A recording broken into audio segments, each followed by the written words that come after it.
close the Chrome. Wait, where's the other window of Chrome? Okay. Oh, out there. Okay. One. Oh, there we go. Wait, that says. Oh, are you live again? It's. It says you're live. Mm-hmm. Okay, let's see.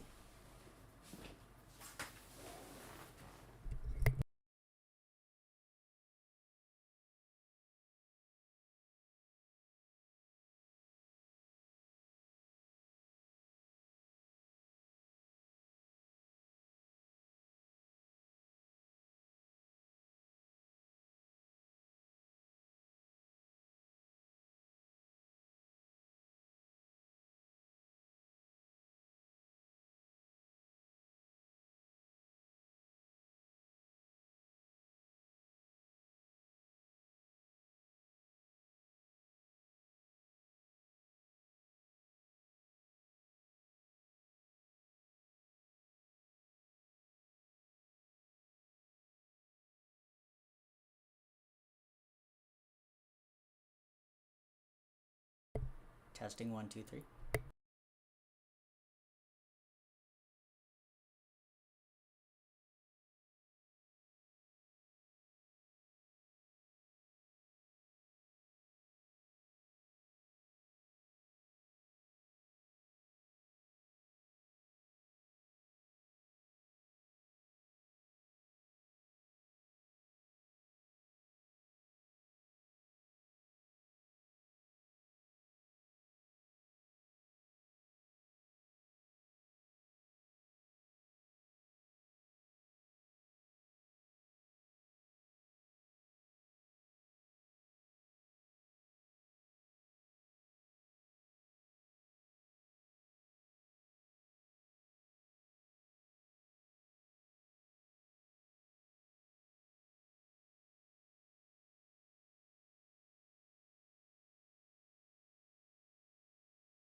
Good morning, and just in case you just clicked in and are linked in through YouTube Live, we've got a couple little technical things we're figuring out right now. So I'm about ready to get started. I've got my friend Mr. Joe Peckham here assisting me. So just give me one more second till I get his thumbs up. I got his thumbs up. All right, fantastic. Welcome again, everybody. Let me switch my screen so we can say good morning to each other. I appreciate you joining us, and whether you're listening to this live or you are going to listen to this at a later date, maybe driving home and just hearing the shared start, that's perfect, and that's what we're hoping for. In the past, we've had a Growing Great Families meeting every Tuesday morning, and it was wonderful. We did it for a number of years. It was really a great opportunity to sit down and talk as parents about growing great kids. And we realized that it wasn't reaching all of the families and getting the information out that we want to give out from our school to the families. So we decided to turn this Tuesday morning, into a live stream video where you can comment. So in the comment section, you can ask questions or make comments. At the end of my presentation, I'm happy to share some of those comments and maybe answer some of those questions. But let me dig into what we're up to here. The goal is fourfold. The number one is that we connect parents to Shared Start. So your kids go to Shared Start every single day. And each day has a theme. Each week has a topic of study. We have our flag salute, et cetera, et cetera. So I'm going to walk through today's Shared Start that the kids are participating in as we speak and let you know what they're hearing so that you can then turn that around and talk to them about it at home and have the same language going on at home. So that's really the goal, is that we're synergizing our efforts between the school and the family so that kids are hearing the same message. They're hearing the same language, the same words. And my goal is to teach you how we use those words at the school, how I use them at home as a father, as a grandfather. So synergy is the habit that we're really working on here. So let me switch my screen over and I'll get started on the slideshow that is being presented to the kids this morning. So first and foremost, kids come in respectfully and quietly, and we recite the Pledge of Allegiance together. The kids all stand. There's usually somebody that's leading it, and we recite that together. So that's first and foremost to get us started being good citizens. Then secondly, we start sharing the habit of the week. Excuse me, we're going to go to the calendar first. So we have the weekly / whatever's left in the next few weeks in terms of a month or whatever, to show what's going on. So just so you can see, this is the calendar the kids see. You'll see a different calendar if you go onto our website. It doesn't have these details. It just tells us what days the kids are in session, what days are professional development days, what days are holidays. So upcoming this coming Friday, is a fire alarm drill. So the kids will go through that. That's something that we do monthly. And then on Labor Day weekend, we have no school on Monday, and then on the 5th is Picture Day. So those are the announcements that the kids will hear. Now we jump into a habit of the week. Now this was the habit of the week that we promoted last week. Trustworthiness. Trustworthiness, or the word trustworthy, means it means to be a terrific citizen. It's the T in terrific. Terrific, which a pledge that our kids read every day, is I'm trustworthy, respectful, responsible, fair, and caring. So we're going to work through those 5 habits of mind, if you will, over the next 5 weeks to introduce the concept to new students especially, but to reinforce and remind our kids that this is the foundation to our success. If we're going to be healthy, happy children, people, citizens, we have to have these 5 character traits in place. If they're not in place, we fumble, we fall, we jump into disorder and chaos. So this last week was trustworthiness. Those are some key ways to look at trustworthiness and how we might do that. And it, again, is the big T in terrific. Let me jump on to this week's habit. One way that as a family, as a person, we can practice trustworthiness is to use people's names. Trust is a result of good relationship. If I don't trust somebody, I don't know them. Now, knowing their name is one thing, but that's the beginning. Knowing who they are as a person, how they're smart, how they react to situations, what are their hobbies, what are their interests, what's their favorite pet. All of those things develop trust. When we develop relationship and we understand each other, we develop trust. Because we'll know sometimes what to trust and maybe what not to. When somebody trusts me, they know my strengths and my struggles, and that actually builds trust and relationship. So what the kids learned this past week, or actually I think this was yesterday, this was promoted, is knowing somebody's name. So getting to know the people in your classroom, getting to create new friendships, but using someone's name is much more effective than just saying, hey you, or dude, or whatever somebody might call someone. Using their name is so powerful. I also would recommend we do that at home, especially when something's important. We use our children's name, and we ask them to use our name, mom, dad, grandma, grandpa, whatever name is used to create good relationship. All right, so using somebody's name is a perfect way to start developing trust. All right, on to this week's habit, which is respect. Treat others the way you want to be treated. So that respect, as you know, if somebody were to ask what are the things that are most important in a relationship, almost every time, respect is going to pop up. You expect to be respected. And when you are respected, you're mutually in relationship. I respect your strengths and struggles. You respect my strengths and struggles. So it's mutual. And I'm going to give you mercy. You're going to oftentimes give me mercy because we're friends. That's what respect is doing for us. One of my favorite authors says it this way. He says, when we raise our level of consciousness of ourself and we respect ourselves, then we improve the art of life. But if I do that for somebody else, when I raise my level of consciousness of other people, I improve the art of living.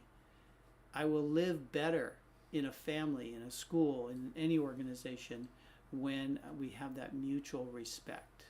Again, strengths and struggles. No one's perfect.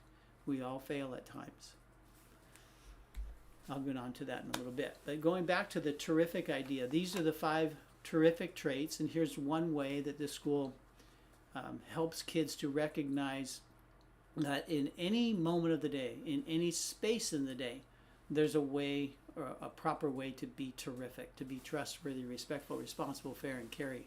So in this particular slide this morning, the kids are learning about our new pickup expectations. So when students are being picked up from school, what are the expectations? How are you supposed to act? How can you be trustworthy, respectful, responsible, fair, and caring?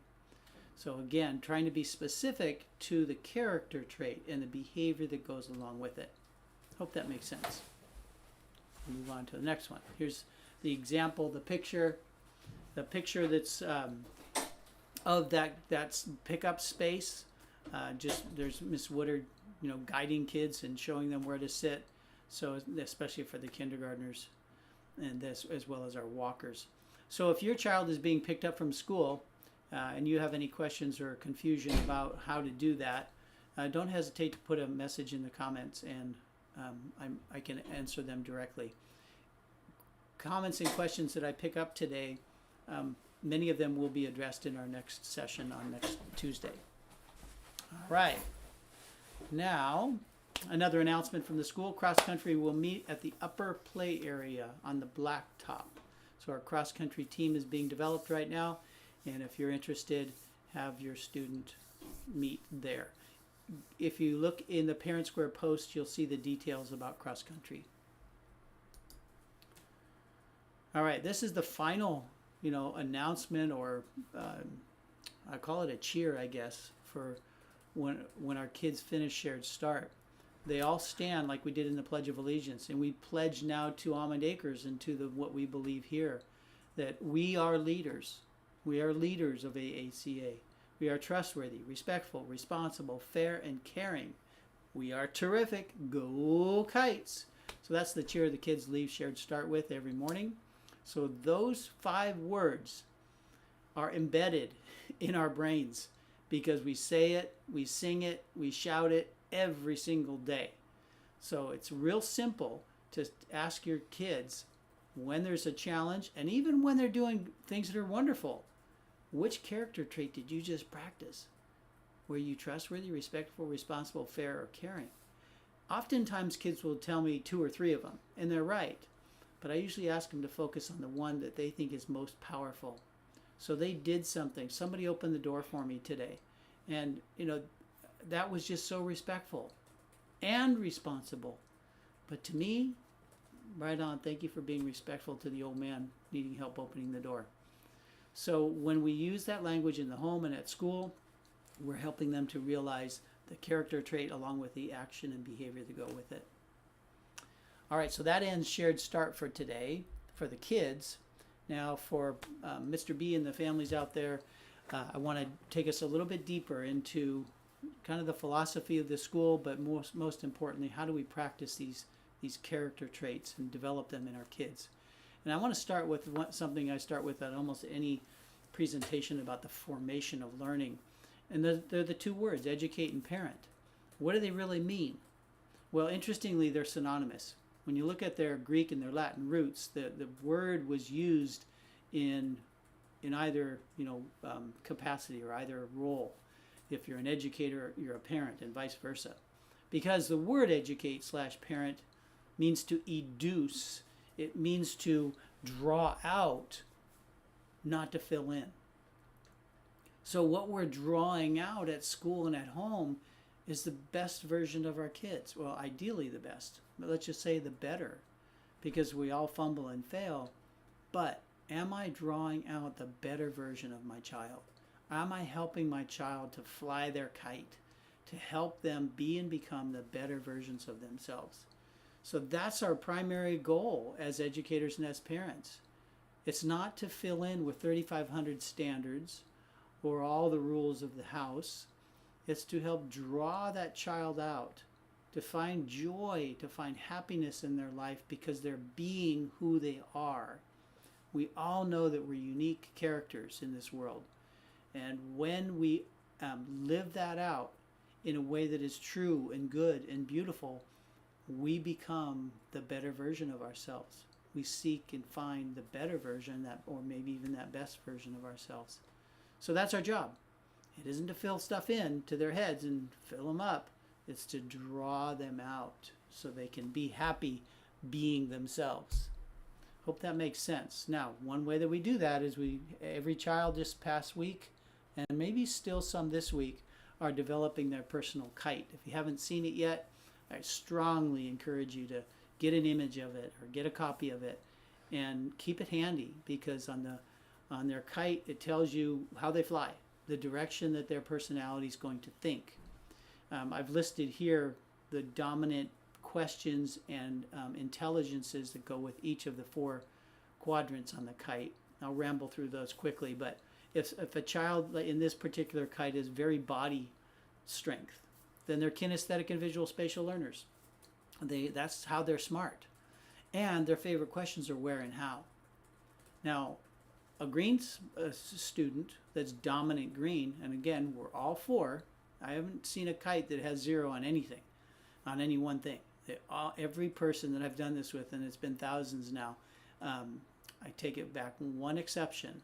I had a person have a 0 on one of these 4 areas. But without that exception, everyone has some color in every quadrant of the kite. So a soulful person is more intrapersonal thinker and musically inclined typically, and they love to ask why.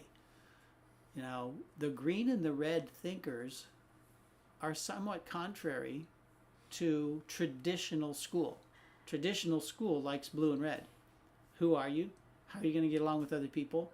And what and when do we have to get something done? So that's the norm in typical education. Understanding that we're all different, we all fly differently, is a powerful way to help kids learn. Because if I'm working with this student that's in this kite right now, then I'm going to start with a body question. I might ask a where or how question, or I might give them an example that's more visual, spatial, or kinesthetic. So I'm going to use their kite to stretch them where they're trying to learn. So that's a quick overview of that kite, but again, a foundational element to how we can use terrific character traits by understanding their kite. So again, those 5 terrific character traits. It's on the. We use the hands a lot for brain and for a lot of, for showing what the brain looks like. But the terrific character traits are trustworthy, respectful, responsible, fair, and caring. They're also, you got a grip on them right here. You got a grip on those 5 character traits. So they know the words, but they also need to know how to use them in daily life.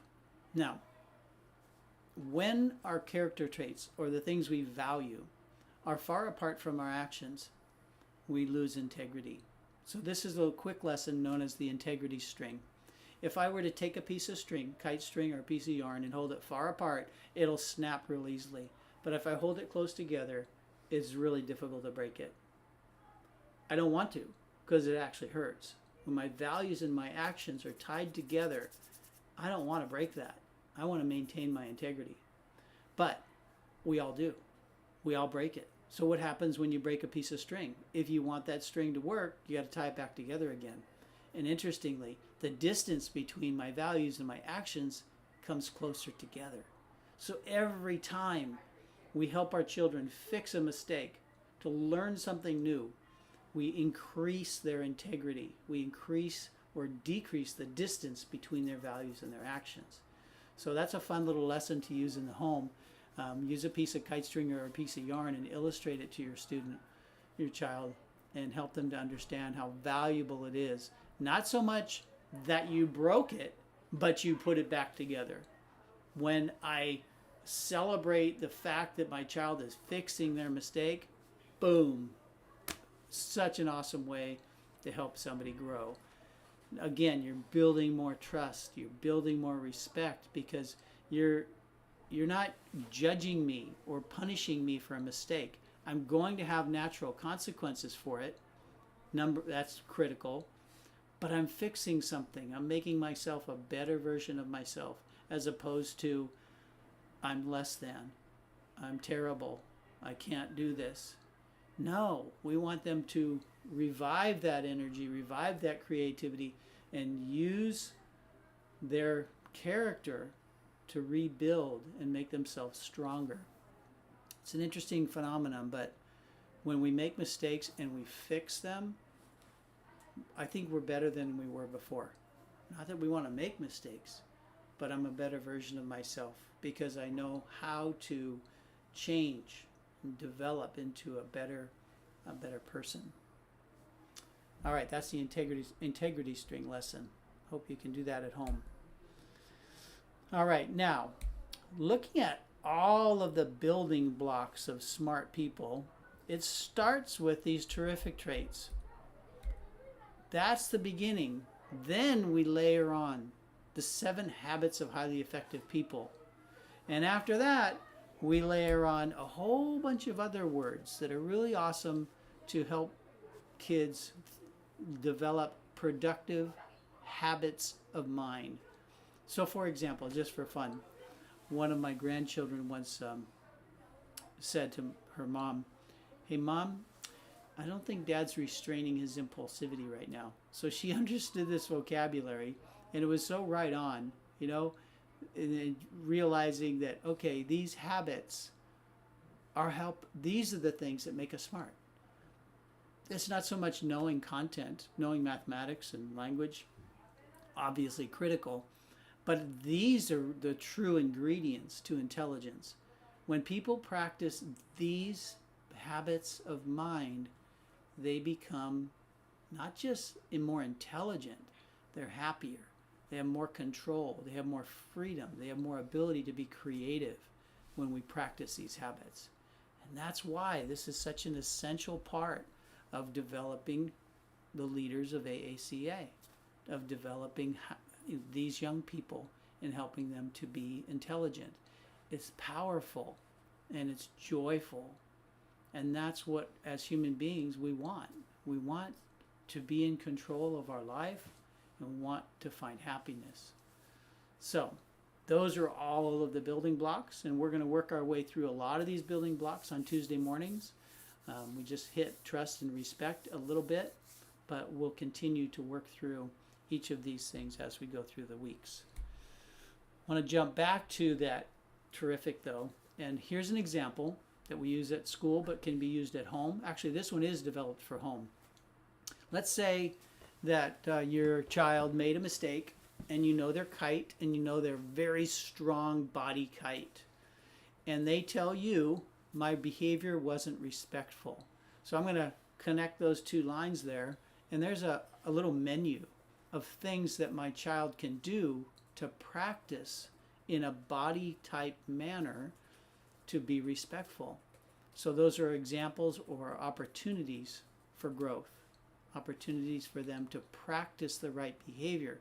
Because if we just punish the negative behavior, then you are dwindling, you are squelching their enthusiasm or their disposition or their desire to do better. But when we give them something good to do, wow, all of a sudden I'm now being productive. I'm being helpful. I'm being a better version of myself. And that kind of brain juice, if you will, those kinds of habits of mind working in their brain are going to make them want to continue doing the right thing and less likely to do the wrong thing. So the menu that you see here are almost all restorative practices, things that kids can do that will build the right thinking into their brain. I'm going to post this on our Parent Square page, on the resource page. So if you're familiar with that, if you go to Parent Square, if I'm not mistaken, it says resources or links. I can't remember which it is. Resources? Okay. So we'll post it in there so you can have a copy of it. No, it's links. It is links. All right. So in the links page of the Parent Square, it's on the left side, if I'm not mistaken, down toward the bottom. Families, resources, and videos. There we go. Growing Great Families, Resources, and Videos. All right. Moving on. All right. Just a couple more things here. Actually, this is kind of one of the final ones, but your questions or comments are appreciated because I want to do this and do it well, and we'll continue to improve our technology, but we'll continue to address the needs of families. This is your shared start. This is where you can ask questions, where you can comment about things. I will put a little disclaimer though.